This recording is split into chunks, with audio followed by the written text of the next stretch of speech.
লাগবো সিফাত, আর তুই আমার সামনে যদি পড়স তাহলে কিন্তু খবর আছে, আমি কয়ে দিলাম।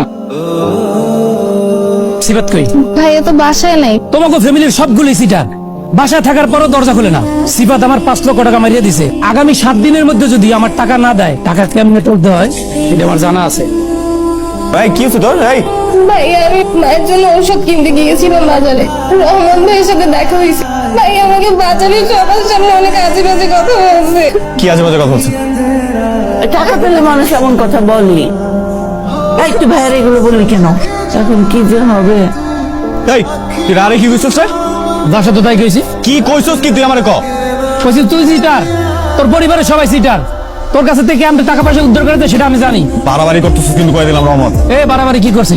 তোর কাছে আমি টাকা পাই না? 5 লক্ষ টাকা পাই, তুই টাকা দিবি আমার কত আজকের জন্য? এই কিসের টাকা? হ্যাঁ কিসের টাকা? তুই প্রফিট দেখছস, তুই আইছস, তুই টাকা লাগাইছস, গ্যাম্বলিং করছস, ট্রেডিং করছস।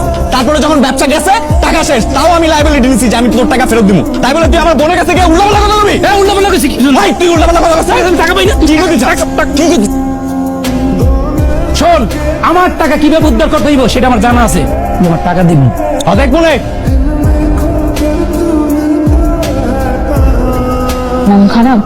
তুমি না আমাকে একদম ভালোবাসো না। তুমি যদি আমাকে ভালোবাসতে তাহলে তোমার মনের সব কথা আমাকে বলতে, এরকম আকাশের দিকে উদাস হয়ে চেয়ে থাকতে।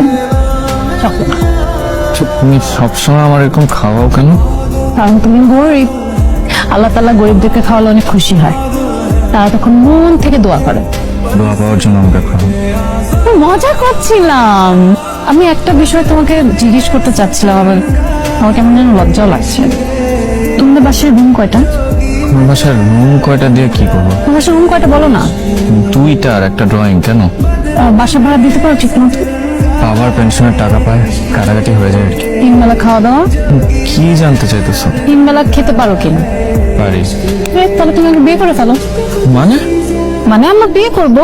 তোর কি মাথাটা খারাপ হয়ে গেছে? আমার না এমনি টাকা আমি নিজেই খাইতে পাই না। তুমি আমাকে এখন বলছো তোমরা 3 বেলা সেবা। আরে তোমার ভাত খাওয়ার বিয়ে করা এক নাকি? হ্যাঁ? বিয়ে করে তোমাকে খাওয়াবো কি আমি? বেগুন ভর্তা আর ডাল খাওয়াবো, মাঝে মাঝে ডিম হলেও চলবে। পারবে না? না, পারবো না। দেখো আমার চাহিদা কম, আমার হাত খরচ অনেক কম। আমি সিফাত নামের একটা গরিবকে বিয়ে করে নিজেও গরিব হতে চাই, এটাই আমার জীবনের লক্ষ্য। এখন তোমার আমাকে বিয়ে করতে হবে, পারবে কিনা বলো? আচ্ছা দেখি, মার সাথে কথা বলে দেখি। মেয়েটা খুব ভালো, তুই ওকে ছাড়িস না বাবা। কিন্তু না, এতগুলো মানুষ আমার কাছে টাকা পায়, বাসা থেকে বেরোতে পারি না, পকেটে নাই টাকা, মানে এই অবস্থায় বিয়ে করবো, এটা ঠিক হবে? অর্থশূন্য ছেলেদের কেউ পছন্দ করে না। এই মেয়েটা জেনে বুঝে তোর হাত ধরছে, ওরে তুই ফিরাই দিস না বাবা। সংসারের খরচ না।